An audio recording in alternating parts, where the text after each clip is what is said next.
Hi, welcome to Sathya's garden. ரொம்ப நாள் கழிச்சு இப்போ சத்யாஸ் பேஷண்ட் மாற்றிருக்கேன் அந்த பேர். நிறைய சாங்ஸ் எல்லாம் வேறு போடுறதுனால இப்போ நீங்கள் பார்த்துட்ருக்கிறது பொன்னாங்கண்ணி கீரை. ஆனால் இது சிவப்பு பொன்னாங்கண்ணி. இது நான் அந்த க்ரோ பேக்கில் வச்சுருக்கேன் பாருங்கள்.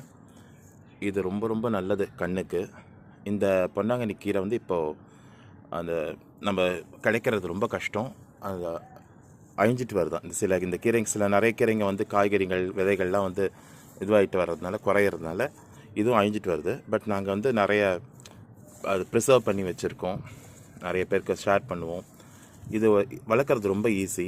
இந்த மாதிரி பாருங்கள், இந்த கீரையை இது நம்ம கட் பண்ணும்போது இந்த இடத்துல கட் பண்ணிட்டோம்னு வச்சுக்கோங்களேன். அப்படி கட் பண்ணிவிட்டு இந்த மேலே இருக்க கீரையை மட்டும் இதெல்லாம் நம்ம யூஸ் பண்ணிக்கலாம். பண்ணிவிட்டு கீழே இருக்க காம்பு அப்படியே நட்டு வச்சா அப்படி கீரை வந்து ப்ரொபகேட் ஆகும்.